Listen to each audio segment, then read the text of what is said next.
But hi, I'm Amber from Influencer Updates on Instagram, and tonight I'm going to be talking about the 3 biggest Australian influencer news stories for the week. That is Chloe Fisher and Elodie Pullen. So Chloe Fisher has stepped down as co-host of Darling Shine, the podcast.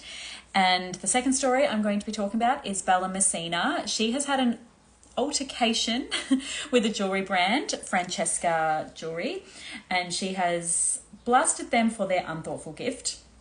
And the third story is Mik Testa. She is seeking retribution for the man who sexually assaulted her as a child. So yeah, she's named and shamed him because he has never paid his dues for what he did to her as a child.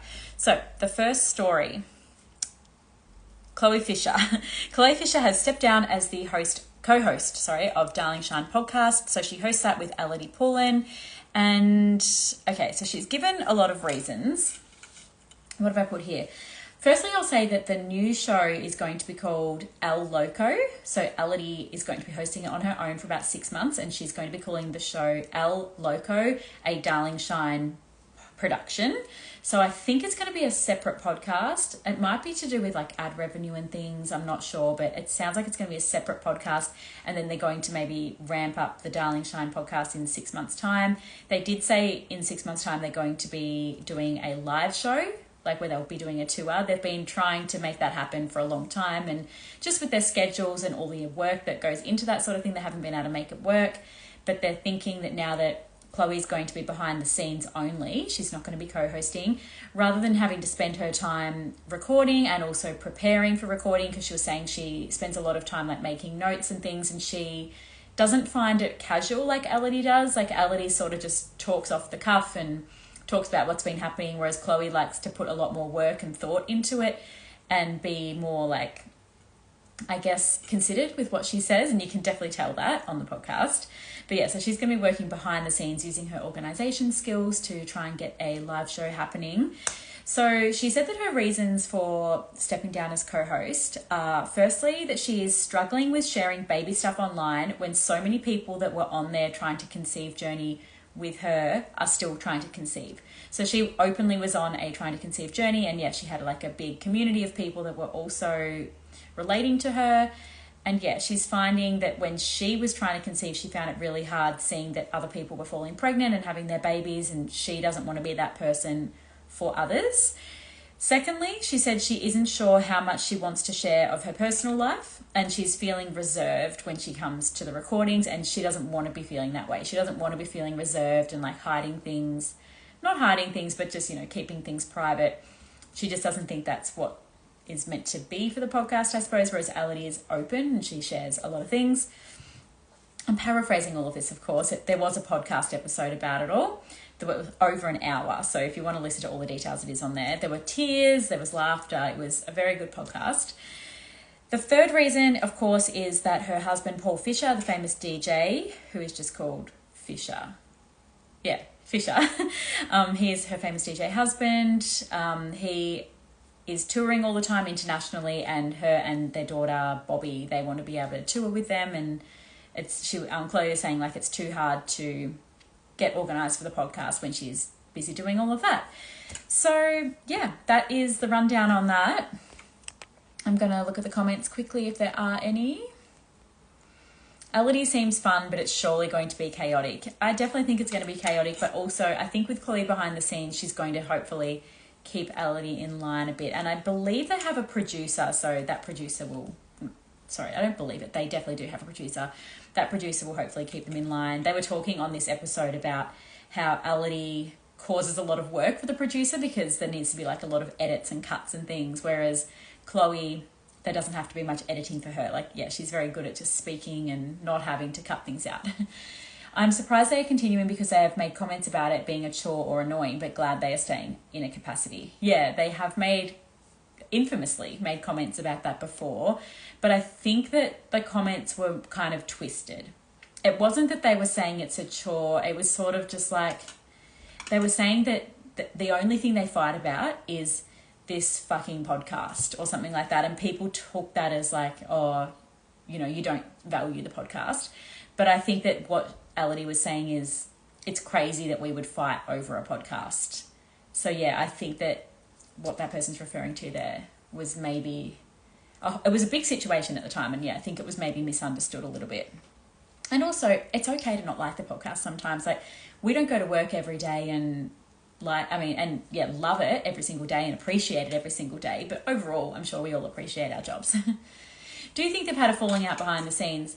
Interesting question, because honestly, at the start of the episode, I was like, whoa, like they're full fighting. Like they were sort of attacking each other a bit and laughing. And I was like, what is going on here? But I think that's just their banter with each other. And no, I don't think they have had a falling out behind the scenes.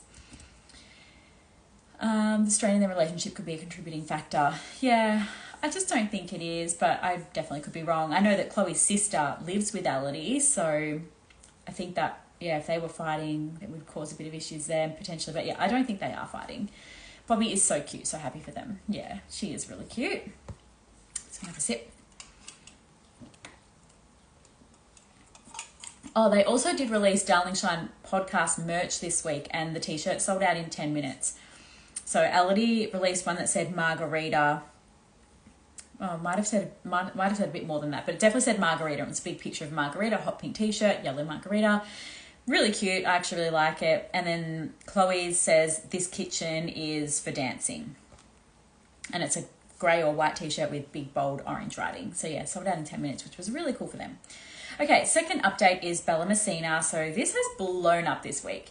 Bella Messina, as we all know, a few months ago now, 22nd of September, yeah, nearly 3 months ago, she announced that she has separated from her husband, and her 2 kids have moved out into their own house. So yes, this was very public and very big news at the time, but you know, it's not national news. It's not on the 10 news or the 7 news. It's big influencer news, so not everybody would know about it, but everybody in influencer world would know about it.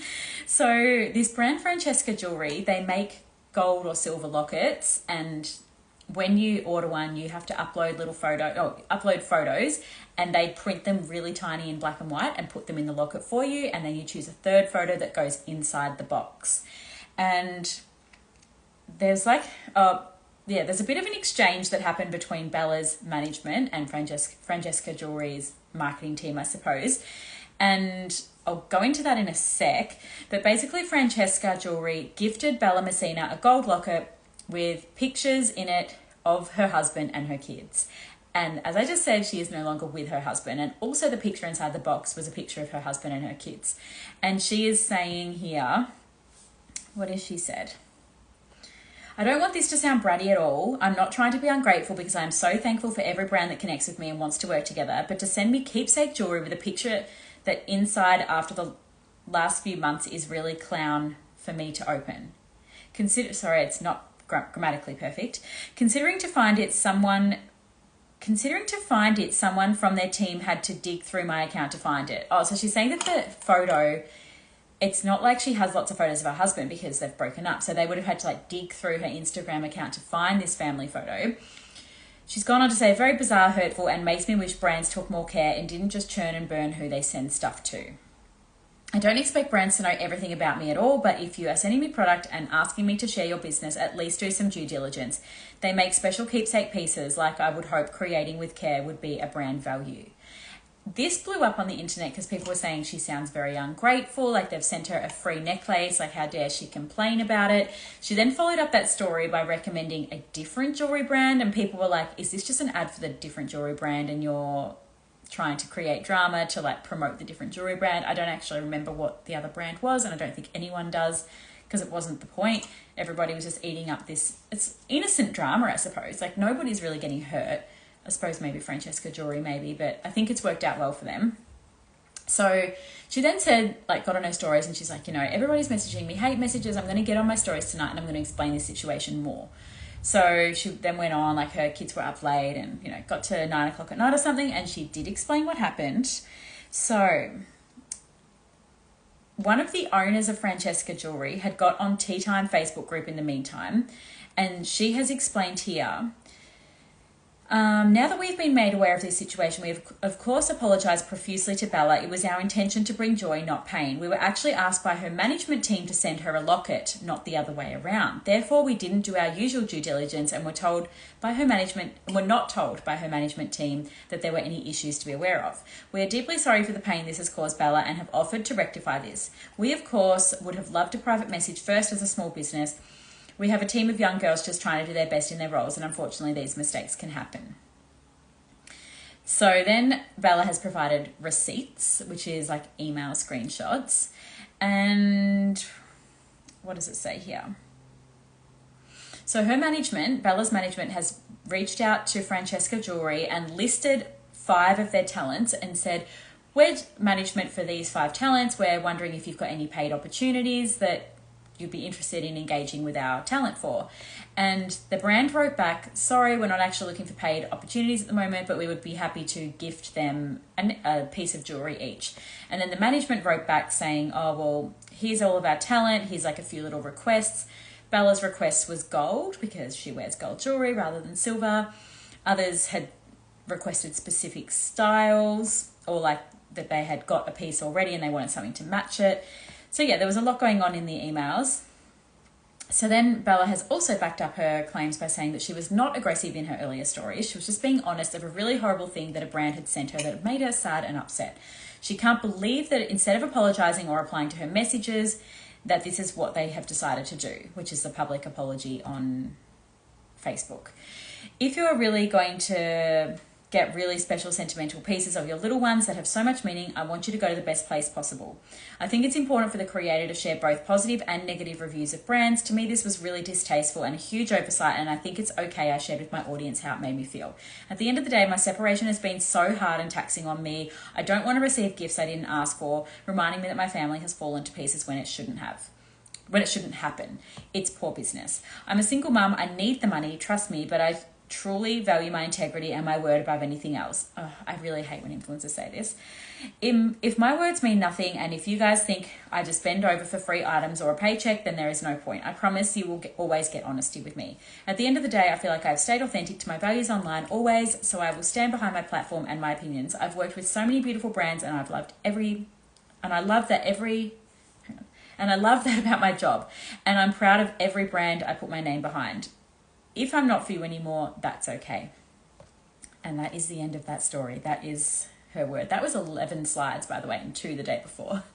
But yeah, I mean, my opinions on it are, I think she was a bit quick to blast the brand online. Like other people have said, maybe she could have messaged them privately. She could pass it down to her children, some people were suggesting. She could take the photos out and remove them. I mean, it does suck that the brand sent it to her, and yeah, it's very, very awkward timing, but it is also a bit confusing because if you go to her profile, her first or second or third most recent picture is a photo of her with her husband and kids because she is still co-parenting and they went and got Santa photos together still as a family. Also, if a brand was to send me a gold locket necklace, they're worth about $250, and it had a picture of me and my ex-boyfriend, I wouldn't be mad about it. But then also I haven't just gone through a divorce. So yeah, actually I can't relate to that. That was not a good comparison. But yeah, I'm sure people are telling me what they think in the comments. So let's have a look at that.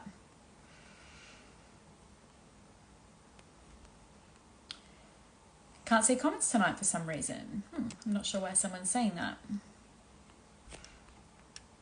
Oh, yeah, true. Unless no one's making comments, it is just a very low number of people watching compared to usual.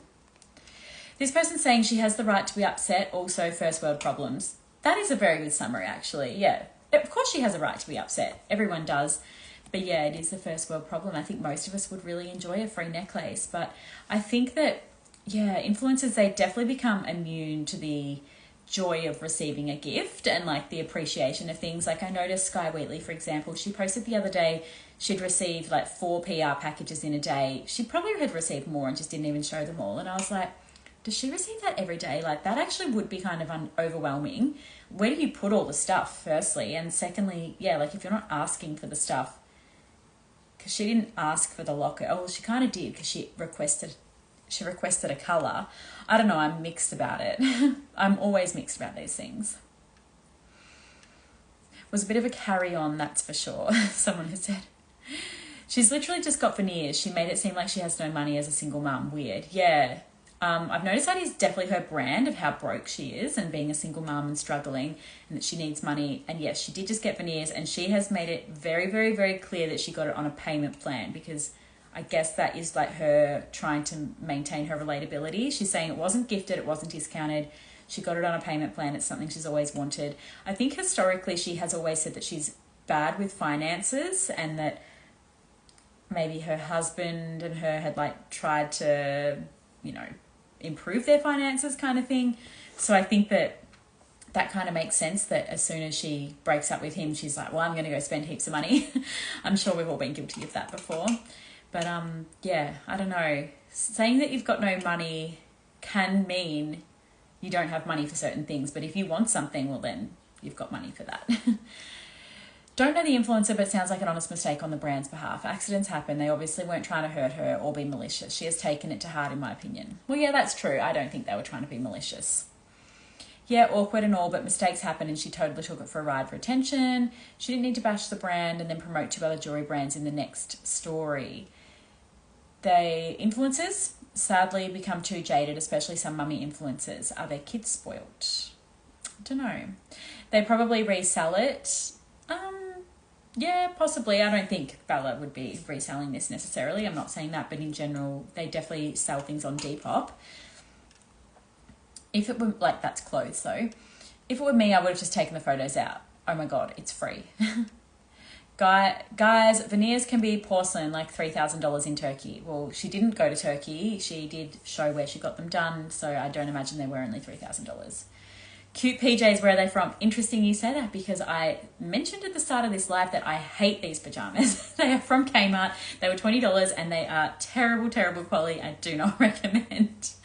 But I am used to Peter Alexander pajamas, which are much better, much softer, better pockets, better collar, like better everything.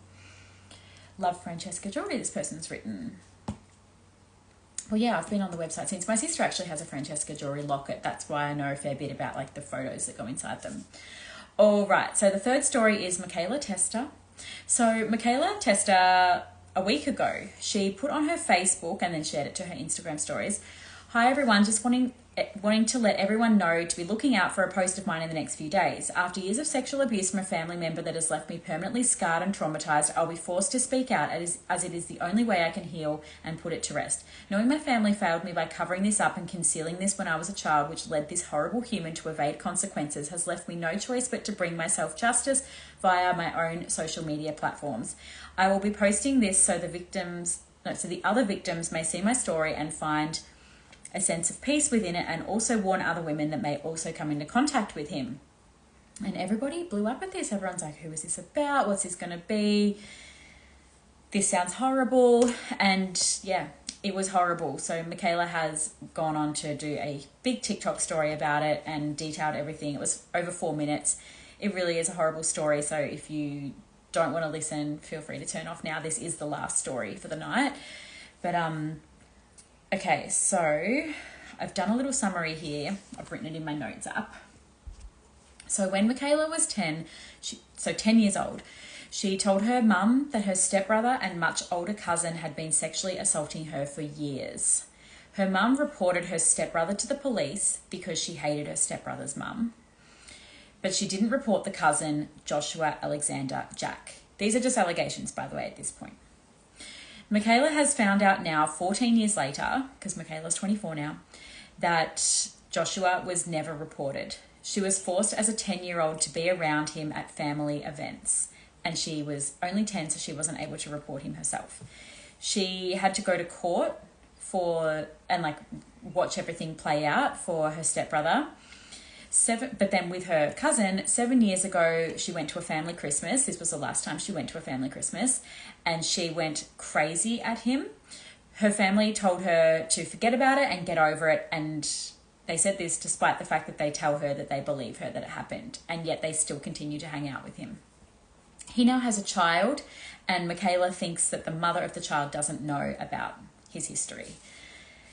So yeah, that's the video. I'm not sure why she's saying that she was forced. and why she's saying that she needs this to heal or anything. She hasn't gone into detail about that, but yeah, this is really horrible that she did experience that as a child.